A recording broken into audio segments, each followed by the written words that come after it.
My mother-in-law leans in close and hisses through her teeth. "Don't you dare sit in the front row. You didn't earn that seat." I look up at her, calm and steady. "I'm her mother." I reply quietly. Her hand comes up fast. The slap echoes through the auditorium like a gunshot. Everyone freezes. A moment later, someone whispers from the rows behind us. "Wait, aren't the school cameras recording this?" My name is Danielle Carter. I'm 34 years old. And this is the story of how staying silent became my greatest weapon. I became a single mother at 26. My ex-husband and I divorced after 3 years of marriage. And when the dust settled, I had full custody of our daughter. His family made it very clear they thought I was the reason he left. They called me selfish. They said I wasn't ambitious enough. They said I didn't fit their family's image. I wasn't rich. I wasn't glamorous. I wasn't one of them. So I made a decision. I wouldn't argue with them about who I was. Instead, I'd show them through my daughter's future. I worked nights as a hospital receptionist. The shifts were long and exhausting, but the pay was stable.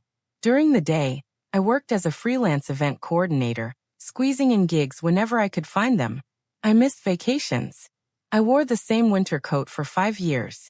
I skipped lunches some days just to make sure my daughter had everything she needed for school. She wanted to join the debate team. I paid for it. She needed test prep for the SAT. I found a way. The thing about my ex-husband's family was that they loved taking credit for her success. Whenever she won an award, they'd tell people it was because she had their genes. When she made the honor roll, they'd remind me that intelligence ran in their family. They treated me like I was just the woman who fed and clothed her, not the one who sacrificed everything to make her future possible. But graduation day was supposed to be different. Graduation day was supposed to be mine too. I arrived at the auditorium early. I wanted the front row.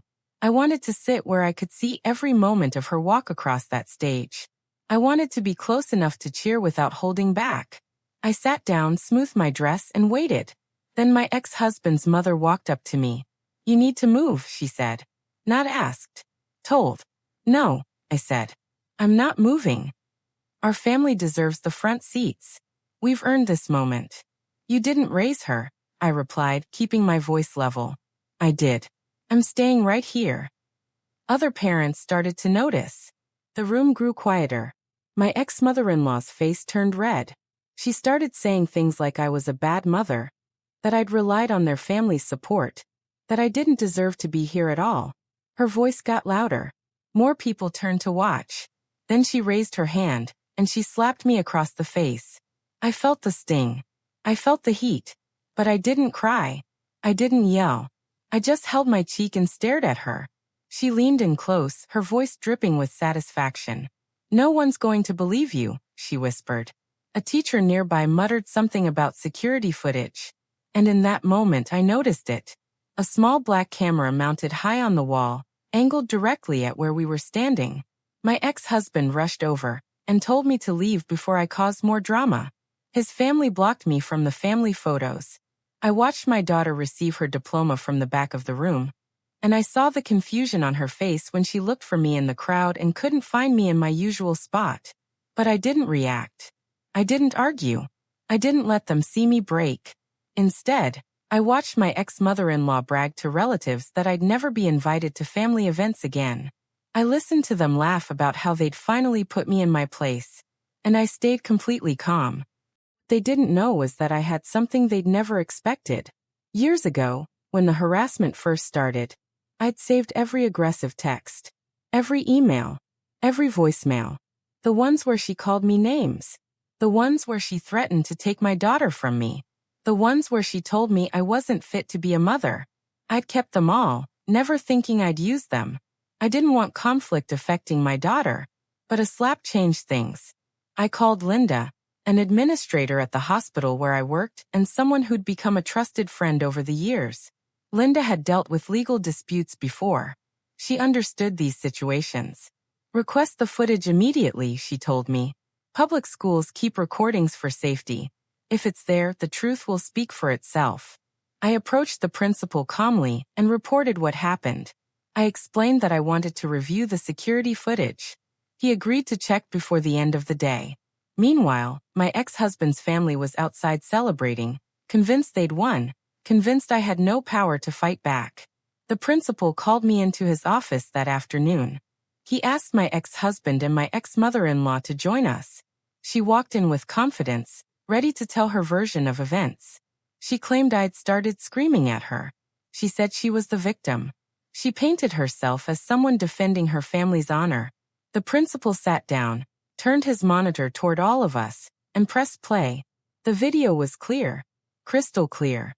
It showed her approaching me. It showed her shouting.